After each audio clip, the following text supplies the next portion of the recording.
Hello, friends. Welcome to episode 11 of Reverend Dr. Robert Flanagan's Courage to Thrive show, where every month he helps us find joy and hope in no matter what we're doing. I'm Hope Katz-Gibbs, founder of Incandescent PR and the proud producer of the show on Incandescent Radio and incandescent.tv, and you'll also find us on Spotify, iHeartRadio, and Apple Podcasts. You are going to love this month's guest. Kirby Peters of Maple Bank Farm in Roxbury, Connecticut, is going to focus on our topic, salt of the earth. We dive deep into the art of running a farm. Quickly, before I throw it over to Bob, Maple Bank Farm has been operating since 1730 and has provided quality, fresh products while providing a destination that exemplifies what a farm stand can mean to a small town. He's the current caretaker and manager who runs the farm and the stand's day-to-day operations. So we can't wait to hear all about this. Over to you, Bob. Thanks, Hope. Thanks, as always. Appreciate the introduction. Kirby, welcome to Courage to Thrive. I'm so happy to have you here. Yeah, thank you so much. Happy to be here. Yeah. So why don't we start? Hope has given us a little background, but why don't you start off and say, in your words, tell me about your farm. Definitely, yeah. So I think kind of the big message about the farm that a lot of people like to talk about is the history of our farm. For the longest time, we've been one of the longest family-run farms in the country, dating back to the 1730s. What's kind of funny about that is I'm the first person to run the farm that's not part of the original Hurlbut family. Wow. And so Kathy and her husband, Howie, still own the farm.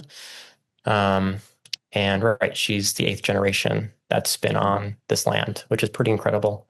Yeah, it is. So there's a lot of history to the farm. But in general, the farm is about 70 acres. And we produce mixed vegetables and fruit, primarily for retail. And we sell pretty much everything through our farm stand here in Roxbury. Wow, cool. So let me just because it's an interesting bit of land. I think, if I understand things correctly, you have a large tract of land, well, large for Connecticut, right? A tract of land across the Chippewa River, if that's I got my rivers right. And then you have another tract of land where the farm stand is as well. So I wonder what it's like, and the area around the farm stand, which you have some fruit trees, and you also have blueberries and some of your houses, the hot greenhouses, is not flat land, and so why don't you talk about the land and talk about what that what the acreage looks like. Definitely, yeah. So yeah, there are a few pieces of land that we manage. So the main piece of land, which I call like the home farm, which is where the stand is, that's about 50 acres. And that is kind of the original plot of land. And so that's where our apple orchard is, the blueberries are. And so the farm has had many iterations of what it's looked like over the years. If you ever want to visit our website, it kind of goes over the whole timeline, because it's just has so much history. There's been a lot of different things have happened with the farm.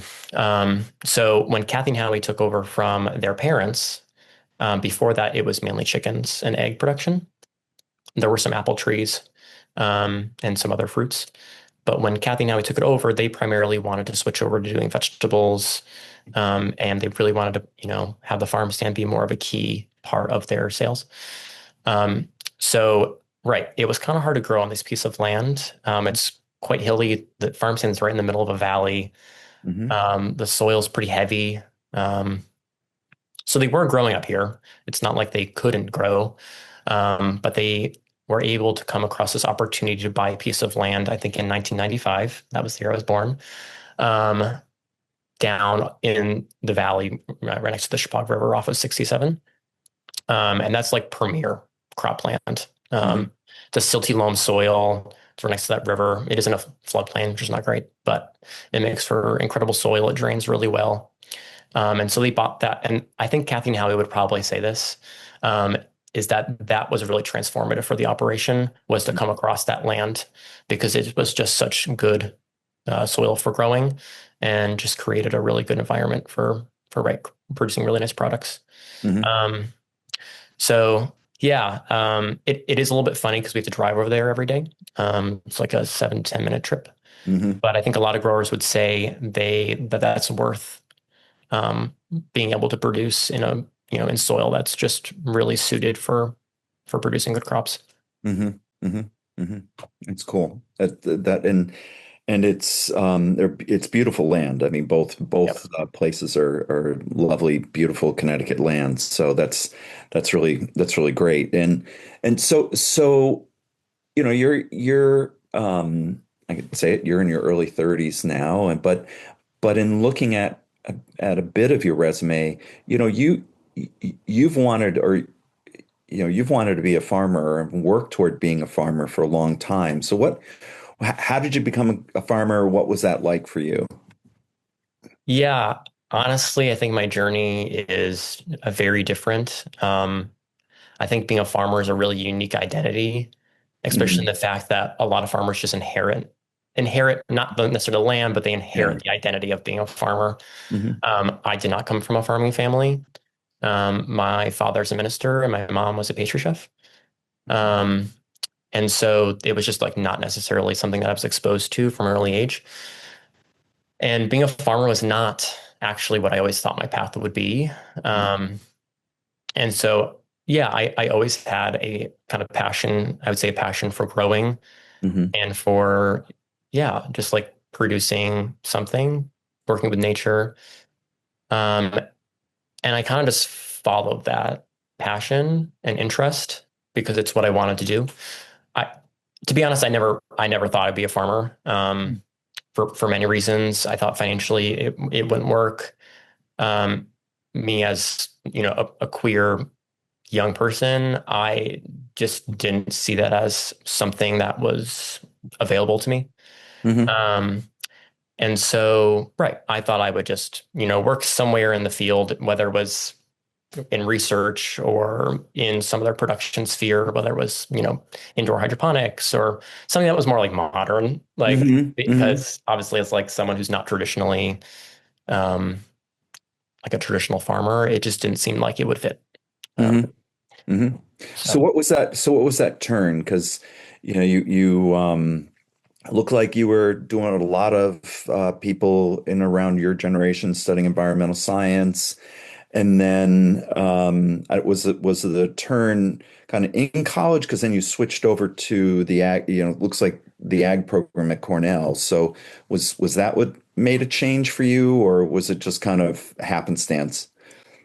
yeah, I think kind of going along what I was saying is so yeah, I went into college studying biology. I switched to Hmm. environmental science. There really is a path here. Yeah. I started with biology. I went to environmental science because Hmm. I really was passionate about environmental issues. Was way more on the science track mind. Hmm. Um, but even within those disciplines, I was just focusing more on agriculture because it was Hmm. just what I was interested in. Hmm. And at a certain point, and it only takes like a small bug in your ear. I had a neighbor growing up. She was maybe on the board of Cornell Med. I can't remember, but she had some relation to Cornell, and she was like, you should look at Cornell. And I was always just Hmm. like, I'm not getting into Cornell. Like it's just not happening. Like that's so silly. Yeah. Um, but when those moments when you're like, I wonder if this could be a possibility, or like, I really want to study ag. I was like, oh, she did mention to me with the ag program, I should really check that out. And so I did, and I paid it some more attention. And so, um, yeah, I mean, I was applying to other institutions too. Cornell was the first choice and the first one I applied Hmm. to, and I got in. So I was like, I'm not going anywhere else.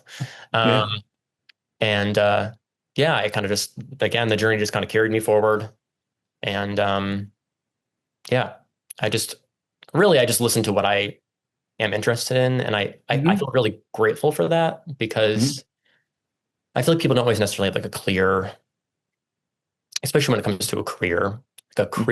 a clear idea of what they Hmm. really want to be doing and how it aligns with what they like doing. And I feel very Right. fortunate that it has just worked out that way Hmm. for me. Yeah, there are a lot of people who kind of say, well, I'm gonna do this, but then hit some obstacles and along the way, and wind up doing something completely different than their passion or their passion's such a rough word these days, but your interests Yeah. and to be able to go into that in that area and follow that through. I mean, I kind of look at my career as there's part of me that lives life 5, 10 minutes at a time. I think most of my life is just kind of what's in front of me, and I'm doing what's presented to me. And then there's a small part that says, okay, this is the overall arch of my career or my vocation and my work. And yeah, it makes sense. It doesn't necessarily, the bigger picture doesn't necessarily make sense in the moment, but kind of the overall thing, like, oh yeah, it is tending toward these themes. So cool. So you spent some time in Texas, and then but you grew up in this area, and so I wonder, when the opportunity for this farm opened up for you to manage it, is there kind of a vision of growing up in this area in Connecticut that shaped your understanding of farming, or was that not even a aspect? I mean, because you could have farmed not near home, and probably kind of found there's a lot better land than in Connecticut for farming at times. Yes and no. I mean, like, yeah, Yeah. there's really good quality growing conditions in Connecticut. Mm. The economics of growing in Connecticut are really tough, mainly when it Okay. comes to land access. Yeah. Just because it's like, especially in Roxbury, well, this area, this like Hmm. Roxbury, Bridgewater, well, Litchfield County in general, Hmm. um, is it's just crazy for a young person. It's just like unfathomable, Hmm. like how you can, access land because it's just so expensive. Hmm. Um, and so, I mean, there's more things we can talk about that too. There's Yeah. ways to, kind of combat that. But um, yeah, to talk about your question in terms of, yeah, coming back here and running this farm. I don't know if I really would be running a farm. Okay. If it wasn't for Maple Bank. It kind of is really like an ideal situation for someone like Hmm. me. Hmm. Um, I walked into like a turnkey operation. Kathy and Howie have had like they really established an amazing business. Hmm. Um, the customer base is super supportive, Hmm. and there was a lot of excitement with me coming back Yeah. because there really are not a lot of young people that come back here. Hmm. Um, and so yeah, there was a lot of excitement. People are really just happy to be coming to the stand, meet customers, and buying food that we're producing. But yeah, I don't know. I don't think I would necessarily be a farmer. I actually really don't think I would be a farmer if this opportunity hadn't really arisen. Yeah. And yeah, to speak to a little bit more about like how I got here. Yeah. Yeah, I was in Austin for 5 years, and I love my time in Austin. I really needed it. Like, I Yeah. was not someone who wanted to stay in Roxbury at all. Sure. I needed to get out. Um, and experience what else there was. Because Roxbury, for people who don't know, was a town of 2,000 people. Hmm. And my father was a minister. So it was just like I knew a lot of people knew me. Hmm. And again, being a queer person, like I was like, I need to get out to the cities. Yeah. And so I got to have that life, which was great. And I am just so grateful for that. But at a certain point, I felt like I was at a crossroads for like what I was doing. I was working at a hydroponics company, a startup, and I was ready for something else. Yeah. And I just feel like sometimes I can't tell if I'm lucky or if life just presents itself and I like take the opportunity. But this is a good example of that. Hmm. I came back here for the first time after the pandemic to visit my family, Hmm. and I met with Kathy and Howie because they're like mentors to me. Hmm. Um, I worked for them in high school, Yeah. and they taught me a lot. And yeah, we just got talking about the farm and how they were not sure if it was going to be operating in the next year. They just weren't sure what they were going to do. And yeah, that's just how the conversation got going in terms of me running the farm and wondering if that was an option. Hmm. And that was not something I'd planned at all, like Yeah. at all. But um, it had presented itself, and I love this farm. It really has taught me so much of what I know. Um, and in hindsight, I mean, I feel like it makes a lot of sense for me to be here. Cool. Cool. So maybe we'll talk a little bit about the challenges that you see in farming, for a young person as yourself, and just some of the things that you've faced that you mentioned before. Why don't we dive into that for a little bit and give you some chance to talk about it? Yeah, in terms of the difficulties of being here. Yeah. Yeah. Yeah. Um, yeah, I mean, it's tough. I mean, I know everyone talks about affordability right now. Everyone's kind of struggling with that. Um, Here it's like inaccessible. It's not even unaffordable. It's just like you can't buy anything here. I think the average home price is over $1 million in Roxbury. Um, and it's just also a relatively rural area. Yeah. Um, Yeah. and so there's not much in terms of things to do. I mean, sure, there's hiking and whatnot, these are all great things. But there's also the community aspect. There's Mhm. not a lot of young people, so young people aren't Mhm. necessarily going to move here. Yeah. Um, but yeah, for me, it's definitely a little weird. I mean, I work a lot, so it's not always as apparent because I'm Mhm. so busy, but it's a little isolating at times. Mhm. Just because I mean, everyone knows me, which is like really Mhm. nice. I shouldn't say Right. everybody, but a lot of people know me, Yeah. and a lot of people have access to me, when I'm at the stand and whatnot. And it's great to see people that have known me since I was a child.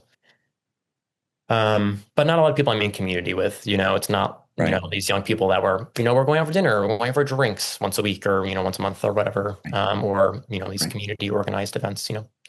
Um, and so that's kind of tough for sure. And I think that's kind of the conundrum, not the right word, but kind of the thing Yeah. that I think a lot of young, especially queer people in rural communities face Hmm. is trying to find the community and how that fits right for them. Yeah. Um, I think yeah, that's, I mean, you're touching on something I think about a lot of how do these communities, where the real estate is so expensive and the entry level to it for any kind of homeowner is really pretty high right now, and and it's someone's looking at it. I mean, if one's a teacher or has a skill that is can be employed locally, sure, but if you want to be somebody in a tech business, that's just that's just not predominantly available here as it is in the major cities. Equally banking or other kind of large industry options. They're of and certainly high skill, other than kind of nursing, some nursing and doctors and teachers, which are all kind of service for the people who live here.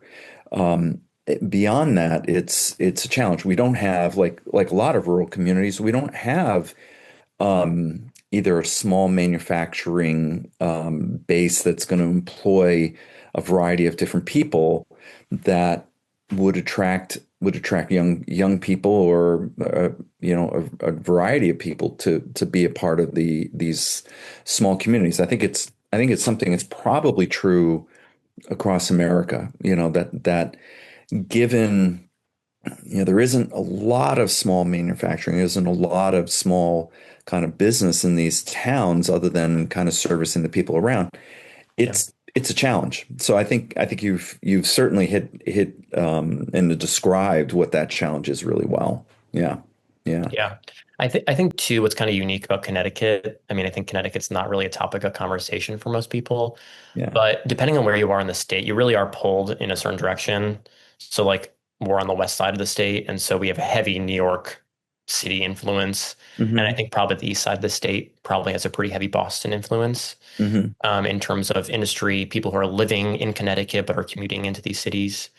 And so that's just kind of like a unique kind of part of Connecticut. that I think maybe some people don't really realize if they're living in other parts of the country. Yeah. I mean, the Connecticut River, one side of the Connecticut River is, Boston Red Sox fans, and the other Yeah. side of it is Yankee fans because principally because that's the breakdown of the television stations, for Yeah. most part.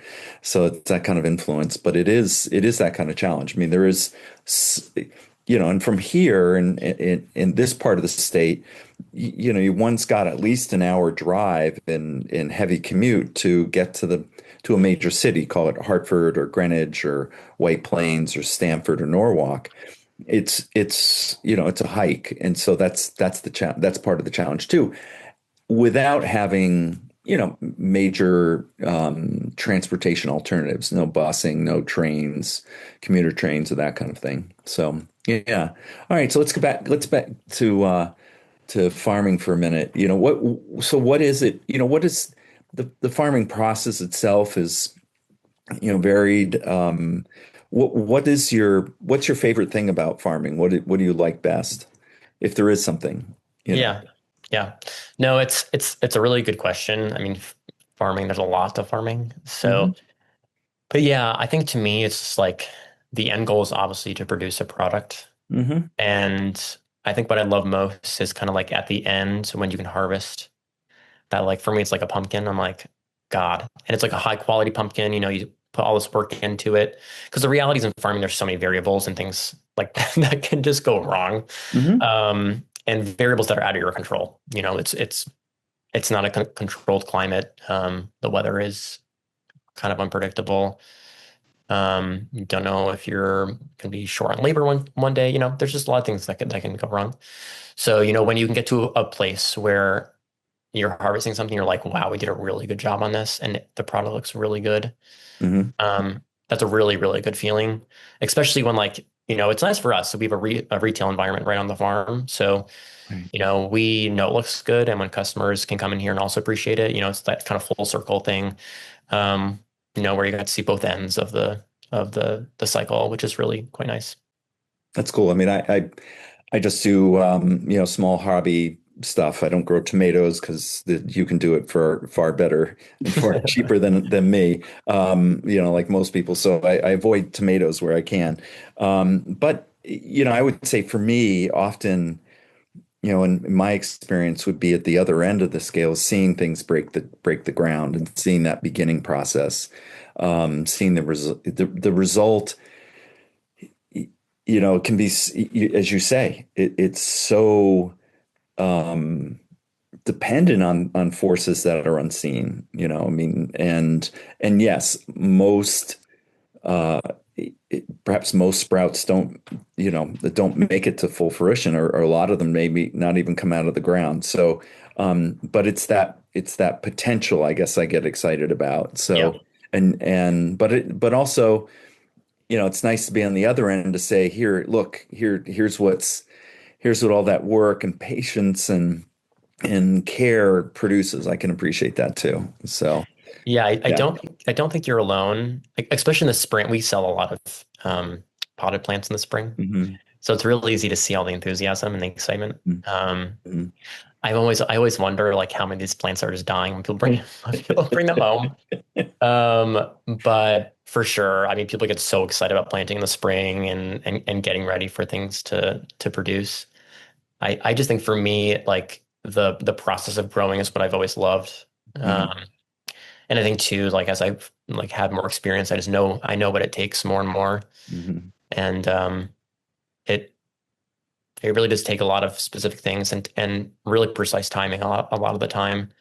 And so when you did all that work, and even amongst all the odds that like that the weather brings and whatnot, it's still Hmm. still produced an amazing crop. Is Yeah, it's really quite nice. Yeah. Talk about you do have animal husbandry, so you have some sheep, and so um, are they? I know Howie was. I even think that he would even shear the sheep, if I recall, seeing that, or he had somebody come in. But what are the so? What did the sheep provide for you? What is that? How does that supplement or influence your farming? And Yeah. Yeah, so Kathy and Howie, they still manage a few things on the farm. So the sheep are still under their Mm, kind of their management, okay. and so are the apples. Okay. So that's really more of their realm, but I can still speak to kind of what they provide for us. Um, Mhm. they, in terms of economic value, they're not like a huge driving force on our farm. I wouldn't say sheep in general are like a huge economic producer for most people here in the US. Um, but they really are part of the character of the farm for us. It's pretty hard to envision the farm without the sheep. And I think you asked customers like their memories of Maplebank Farm, it would be the sheep. Mm, Um, and so, yes, in terms of economics, I think they probably aren't doing a whole lot in terms of bringing us some more income, but they do create a huge motivator or motivation for people to come, or yeah, demand for people to come because yeah. I mean, they there's a want lot to of joy see seeing sheep. those sheep kind of roll and tumble Yeah, down the hill for sure. and Yeah. bleeding away. And Yes. so that's fun, it's fun for the Yes. for kids and that kind of stuff. So I can see, yeah, that is a joy there. So yeah. Yeah. I think for me, when I've always described Maplebank as like the charm that comes along with the stand, because it's just you kind of drive in and it's just like you get this feeling. And then yeah, part of that is like our staff can call the sheep down the hill, and to see them come down, just like that landscape, you can see the landscape and the sheep coming down the hill is just yeah, I think it's something that you would want to be able to capture. Hmm. And you can't really always do it without just being there. So Hmm. it's a pretty special thing, I think. Yeah, cool. So your dad's a minister. I know it's yeah, I've been one for 20, almost 25 years, coming up pretty soon. And so I know that this question, and having a couple children a little bit older than you, but having that this you're going to have your own answer to this question. So, your father might have a different answer, and but I do think it's interesting to me, and so I'll ask it. So, and it doesn't have to be interesting to you, but I wonder how, if at all, faith shapes your work, or spirit, do you have is there a spiritual connection in farming that you feel? And it may not, but I wonder about that. Yeah, for sure. Yeah, my father's been a minister for, I don't know, 40 years or so. Um, but yeah, I've never really had a connection to faith. Hmm. I was one of those kids, and I feel awful for my parents, honestly, because like I was in church and I just did not want to be there. Hmm. Since I got in, like I just never wanted to be there. Yeah. I kind of always had an aversion to it. Not that I don't like church, it's just like it's just not my thing. Um, yeah, I've thought about this question about, kind of the connection with what I do and in terms of spirituality. I'm not really a spiritual person, Mhm. and I am so like in the weeds, you could say, Yeah. in the science of what I do. Hmm. Um, it's sometimes hard to think about, yeah, that spiritual component. Not to Hmm. say that science and spirituality are at odds. That's not what Right. I want to say.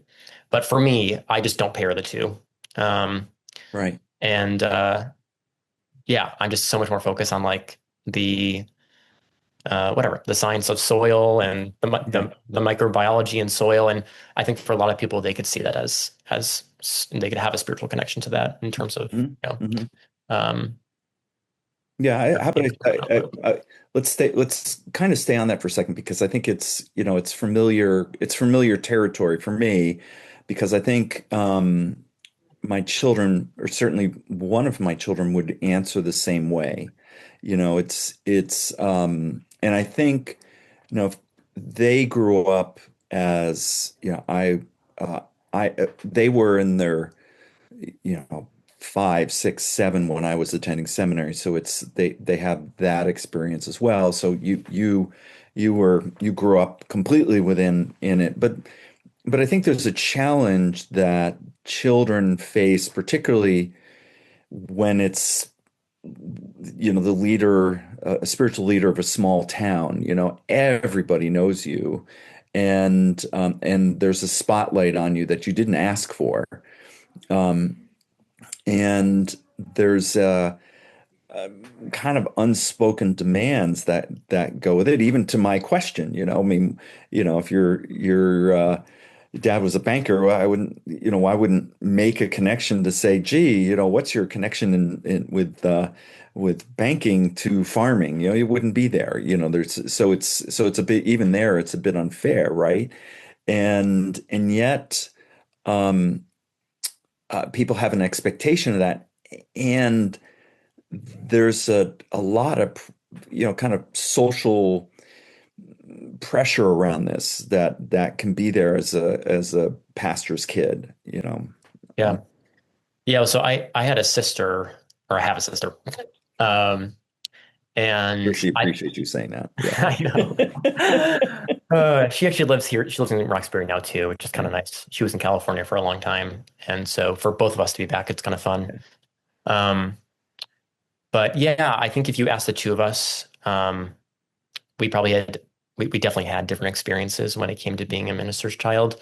She was 6 years older than I. And so she really got exposed to it, I think, before I did. And I I think she had a harder time with it than I did. I think there's a reason why there's kind of the trope of the minister's daughter. Because yeah, it's just that it's like a weird. So it is a weird like type of pressure to experience at a young age. Mhm. And for me, I've always, yes, my dad's a minister. I see him more as a community leader, especially Mhm. in Roxbury. And so it's not just the religious aspect, because for me, my dad never put like any weird pressure on us religiously, like Mhm. ever. And I like Mhm. love him for that. Like that was just like the best thing, because so many people have a different experience when Yeah. it comes to when they have parents that are, you know, in the church. Yeah. So your sister had a different, yeah, no, your sister, Yeah. that experience. And yeah, I think you're kind of leaning into the social pressure or the attention that comes with it. That's unfair. I don't know if it's unfair, but yeah, it is unfair. Yeah. I think what I was trying to say is like, there's the religious aspect and there's the community aspect. Yeah. And for me, yeah, it was much more the community aspect, which I have really shaped me in many ways. Like I'm Mhm. definitely a person who wants to be around and involved in community. I want to be able to see people that I know daily. Um, but at a young age, it's tough. Like when so many people know you, like I don't know these people, like I'm young and like everyone's like, oh, I know your father. And I'm like, okay, like, Yeah. um, and yeah, there's just a lot of people that know you. And especially for me, growing up gay, I was like, I am not coming out. I Yeah, am not sure. coming out here. Like there are way too many people who know me. Like I need to Yeah. get out of my environment. Hmm. And that's what I did. Hmm. Um, but yeah, I think there's kind of two ends to it. I think yeah, there's some weird pressure, but at the same time, I honestly being older, I really appreciate kind of that community involvement. Yeah, I mean, I think it would be fair to say that my children are, kind of appreciate some of the skills that you have gotten, and some of their ways of being able to navigate the world because of the things that they had to learn very quickly, being center of attention, being somebody who's known but not known, people know who you are but don't know you, Yeah. and that kind of thing. And it's good and bad, and it's a challenge. But that's interesting. So it's um uh that I think it's a very unique kind of life. I mean, it's a difference. It's different than, say, having a famous parent as an actor, or a which of course there are some in this area, kids of actors, and that exposure is a little bit different than being kind of the local community leader, the local, person that people lean on, and then, having the family structure around that to kind of go, well, what is it like for that family to have this person? There's a little, it's a dynamic that I'm still trying to understand myself, and I don't have to worry about it as much because kind of most of my life now is working with seminaries and writing, and so it's not that day-to-day attention, but I remember it really well, and that curiosity factor and the expectations people have on the rest of the family. So thank you for letting me dive into that a little bit. So I mean, I, I think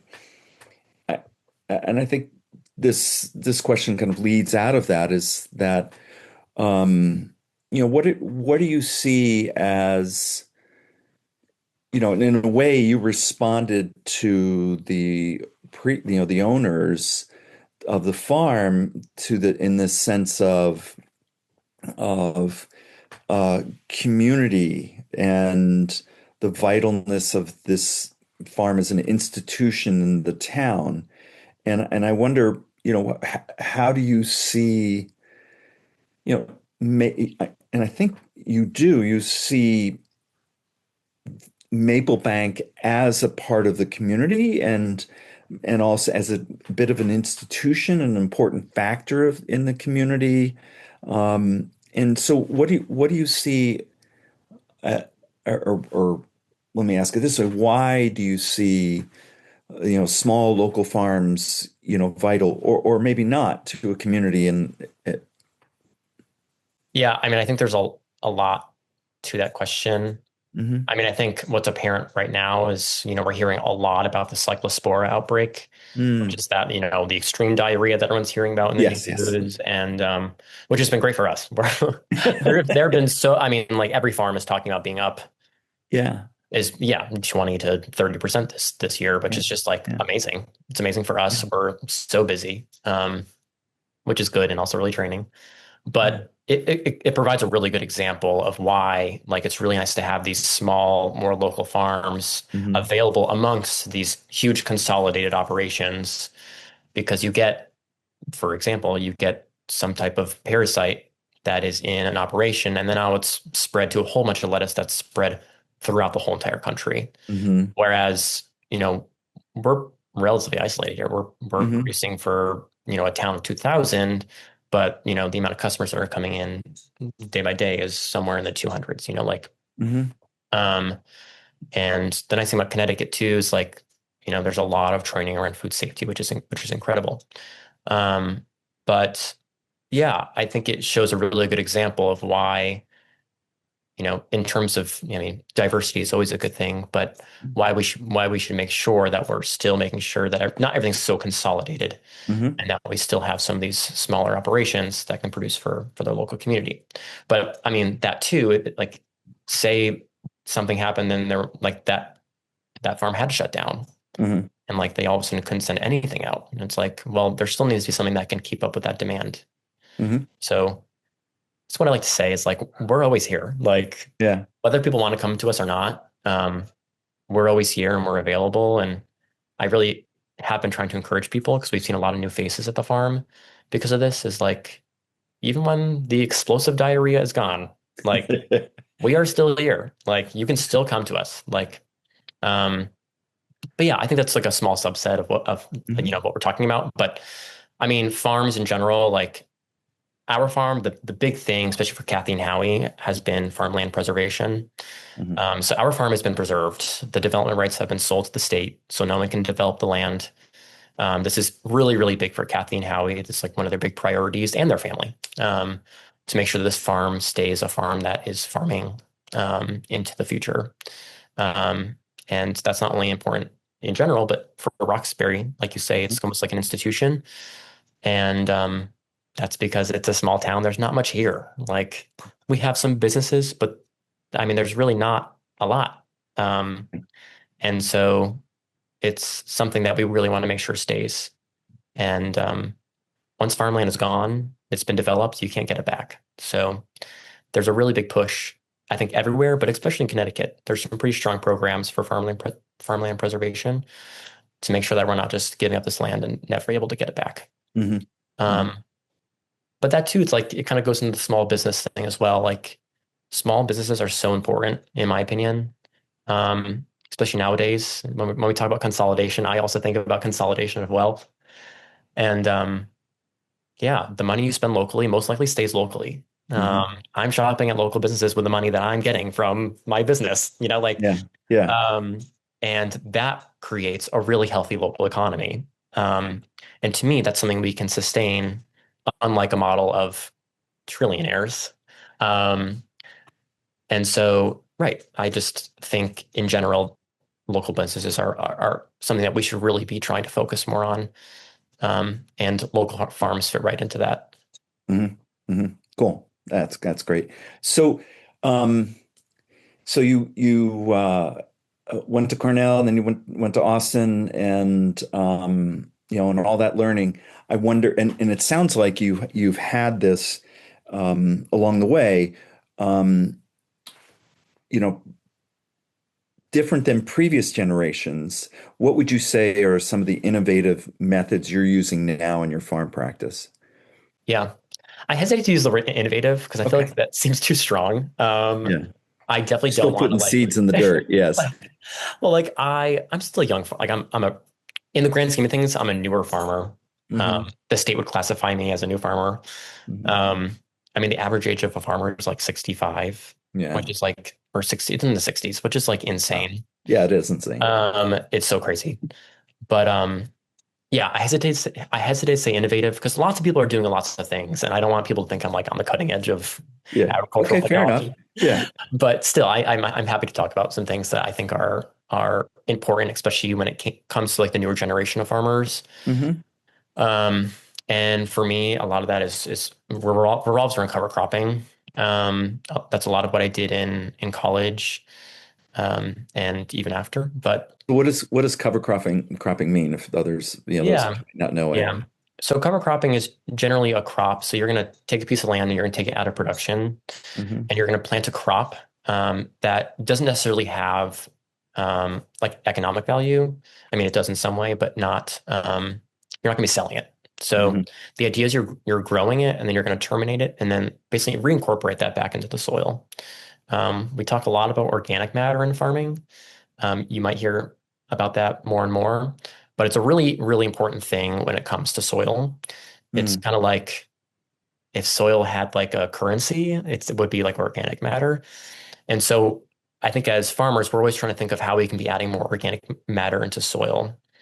It's very hard to do that during regular cropping cycles. So like if I'm producing sweet corn or if I'm producing a crop of watermelons, I'm not really adding anything to the soil because I'm taking off what I produced. Hmm. Um, so we're really more focused on producing what we're going to be reincorporating into soil. Um, and to not get too deep into it, organic matter is it has a lot of functions. It feeds the soil microbiome or microbiology, I mean. Um, and that's always a way to, create healthy soil. Helps with water infiltration, so you're not having necessarily all this standing water or flooding. I mean, flooding you can only prevent so much, but helps with drainage, that type of thing. Hmm. Um, and in general helps build our topsoil, which if you read into topsoil as well, we're losing a lot of our topsoil Hmm. from a lot of ag management. And that's because we do a lot of tillage and things like that reduce the topsoil. And so part of that is like, yeah, it's a little bit of balance. We have to figure out, how we can prepare our soils so that we can plant into them, but also make sure that we can sustain our soils so that we still have them, Hmm. in the future. Because ultimately we're stewards of the land. So we want to make sure that, you know, we we can produce on them and also future generations can produce on them. Because there's more threats than just, selling off to a developer.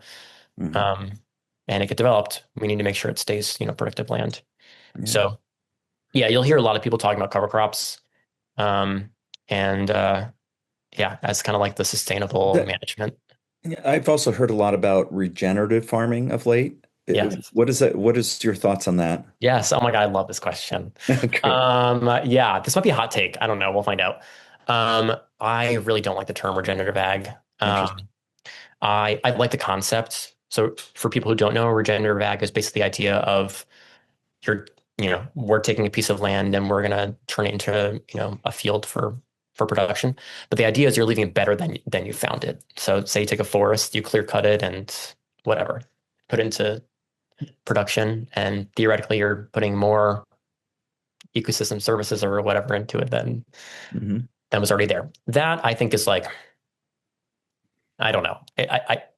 It's a tough thing for me to juggle because inherently agriculture um, is a disruption in the environment. And I think we have to acknowledge that and have to come to terms with that to figure out how we can do it better. It's hard for me to justify saying that we're adding more to the environment by farming. Um, but I think the bigger thing when it comes to this that I have a hard time with is the use of it as a marketing term. Mm. It's not a regulated term. And so like organic is a regulated term. I can't use the word organic when it comes to my farming practices because I'm not certified organic. Now, That takes like years to, if you wanted to do that, it takes yeah, years of you testing soil and having it, sending it to the state and getting it, or the USDA or whoever does yeah. that It's testing. it's a it's a big process. It's a big Hmm. process. It costs money and it takes a lot of documentation. It's a lot of work to be certified organic for sure. Like, and I'm not necessarily wanting to regulate everything, but I would be really wary of when people are using the word regenerative because there is nothing behind it. Mm. So I'm hearing this more and more, and I'm just like, well, what are you doing? Like, they'll be like, well, we're cover cropping. I'm like, I'm cover cropping too, but like, I would not necessarily call it regenerative. Like, I think we can all work towards a better practice, but I think we need to be careful, especially when it comes to consumers. Because for me, I think we have a really valuable position as local farms because we can speak directly to our consumers readily. Like, Right. and we have an ability to be very transparent, which I love. Like, that's why people come to farms. So they know they're like, how is this food produced? And you're like, well, this is like exactly what I did. And then they can make a decision on what they want to do. Like, that's an incredible thing that you cannot get at a grocery store. Yeah. Like, and I am so like sensitive to that. Like, I don't want to disrupt that trust. So for me, it's like when you're throwing out random terms and there's nothing behind it, it's a, I don't want to say misleading because that implies like um, bad intent, but like in some way it is because we don't really have much, there's not much behind it. We have to make sure that there's kind of a standard protocol for what regenerative is before we're just telling customers that we're regenerative. So anyways, yeah, for me, it's like an interesting subject to talk about because it's a newer term. Um, Hmm. Hmm. so yeah, I appreciate you bringing it up. Yeah, good. Yeah, no, we've just heard it in the recent years, and it's like, what is this, what does it mean to regenerate, in terms of farms? And it's like, well, are we regenerating soil? Or it's regenerating, it kind of points to this regeneration or care of the main thing of the farm, which is either the soil or the seed, in that Yeah. sense. And yet, as you say, it's pretty vague. Yeah. Well, and I do want to say like there are principles of regenerative that make a lot of sense to me, like Hmm. incorporating animals into your systems and trying to create that cycle. I think that's what people are really looking for is that, the cycle of fertility, the cycle of nutrients, these type of things. Like the principles of regenerative make sense to me. I think we just have to be careful when we're deploying the term Hmm. when there is there's nothing standardized about it. There's no Right. regulation behind it. Right. So no one really knows why you're regenerative. Yeah. Um, so I don't want to bash on regenerative. I just want Yeah. to make No, sure that's okay. I No, just no, want but to make sure we're being you're making your yeah, claim. It's not yeah, you're yeah. okay. You're being like two on the controversial scale here. It's not bad. So Yeah. yeah, yeah. So all right.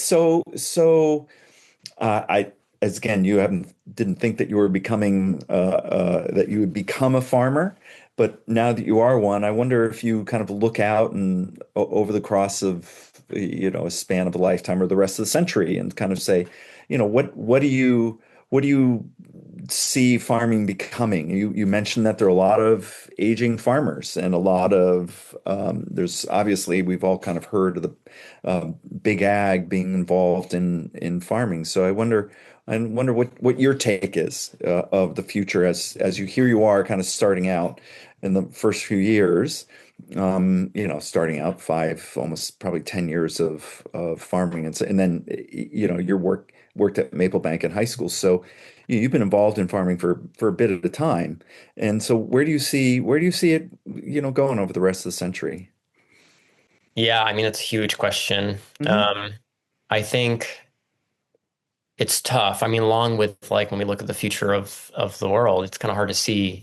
People are talking a lot about AI right now, and it's hard to know what the role of AI will entail in general. Hmm. Um, I think on one side, people are talking about how it's going to revolutionize everything, and as a small farm, I don't know. That technology is pretty expensive, um, Hmm. and small farms don't have a lot of capital. So, Right. I think we might see a bigger shift on the larger scale agricultural side, because they are able to they are able to have more available capital, and it makes more Hmm. sense when they're at economies of scale. Hmm. Um, but it's really hard to say, like over the century. I mean, it could look dramatically different. Even over the next 15 years, I'm not even sure. I'm like, Yeah. what is going to happen? And I think mainly it's on the technology front, but also the social front. Like we have a lot of support right now. A lot of community support. People really value local farms and the food we produce for the most part. And like that's what keeps us going. Like, Mhm. I mean, financially, also like just motivation wise. Um, but it's hard to know, like if priorities change um, in society or whatever, if we don't have that same support going forward, Mhm. it's hard to know how well the farm will do. But Yeah. in general, one thing farms know how to do, and for sure, the Maple Bank is a great example of this. Mhm. They Farms know how to adapt Mhm. um, pretty well to a market. If you look at the history of us, we've had a lot of different iterations of what the farm Right. looked like. And there's other farms too. You could look March Farms in Bethlehem, like they've had a lot of different things they've done as well. Um, Now it just depends on how much of a dramatic shift there will be. Um, but for small farms, I don't imagine it changing too much. Mhm. Um, as long Yeah. as the customer and community support is still there, I still see us kind of doing similar things, maybe with just a little bit more technology, but nothing too Sure. crazy. Sure. Sure. So I think you've touched on this throughout our conversation in ways, and some of it you may not have kind of been consciously aware of doing it when you did. But I think you've shown a lot of courage in in coming back to a small town, to coming back to an area which you were known, but not necessarily people knew you, to take on a pretty big operation, and the risks involved in that, with having a generational owner still around, and I wonder, how you would define courage, and where do you see it in farming today? Yeah, I mean, to me, courage is just like the ability to continue forward Hmm. amongst, the challenge and struggle. And I Hmm. think that obviously that can vary for a lot of people depending on their their context. Yeah. Um, yeah, I know people talk a lot about farmers and they're like, God, you're just so crazy.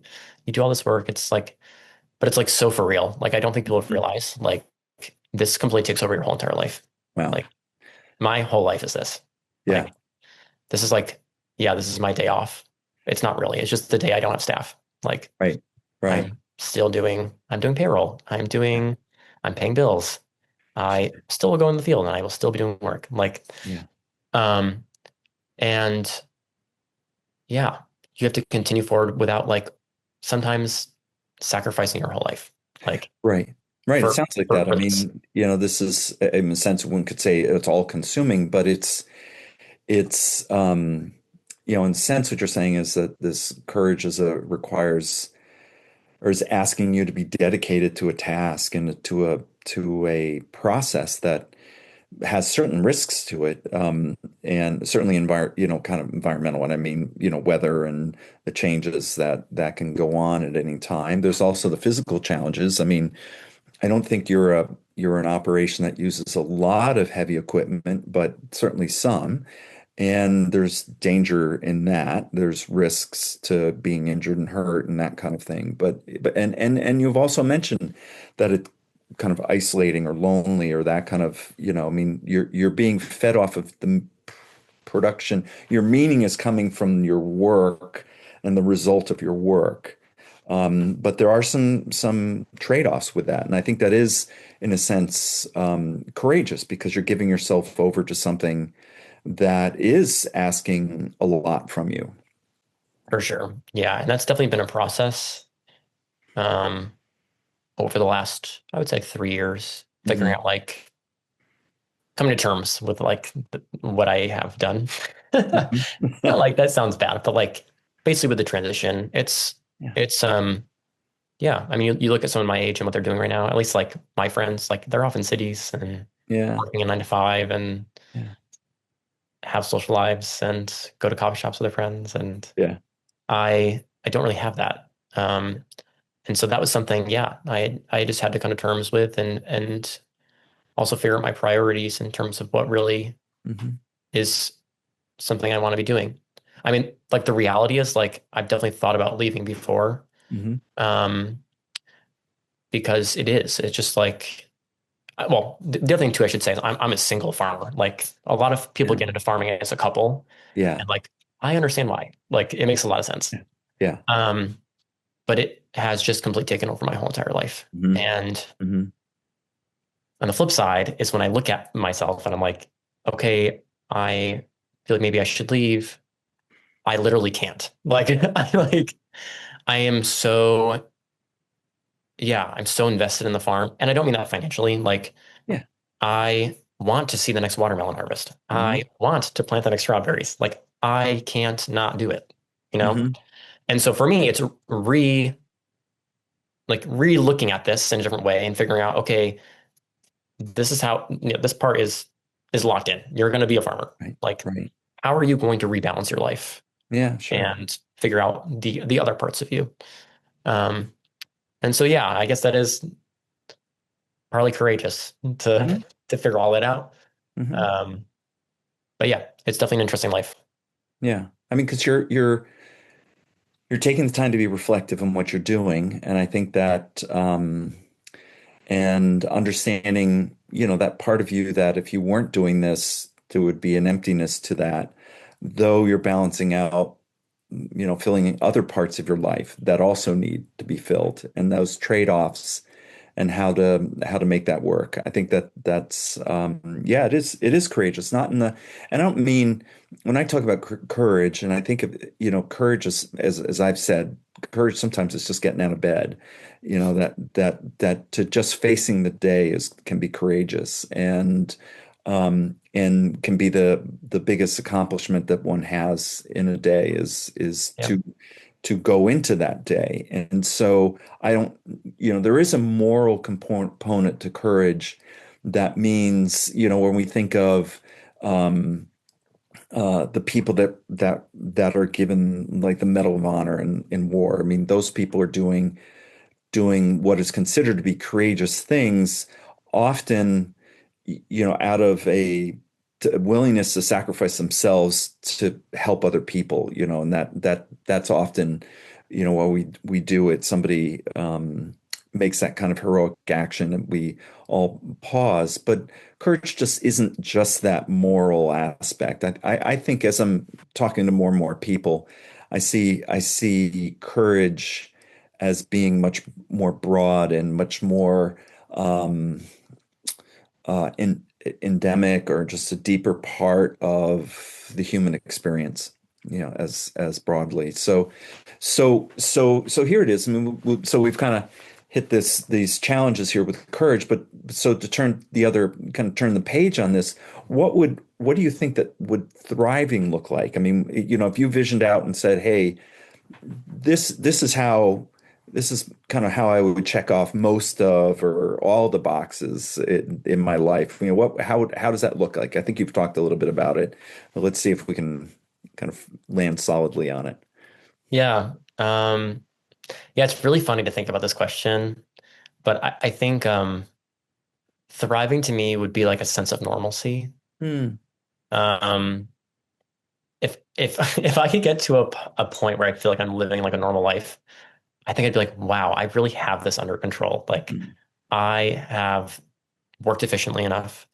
Hmm. I have managed effectively enough to where the farm can not run itself, but like run itself enough to where like I am not there all the time, where it's not so consuming, where I can like take a week night and go do something or Yeah. like meet up with friends or go to an event Hmm. without having to like move, not mountains, but like, move people's schedules around and figure out who's going to close the stand and all these things.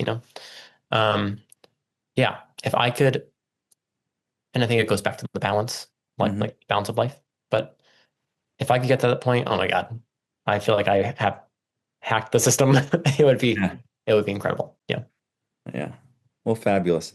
Well, I want to thank you for your time. This has been a really fascinating conversation for me, and I think enlightening in many different ways. So, again, I appreciate you taking time, right before the harvest season, and or right in the harvest season, probably.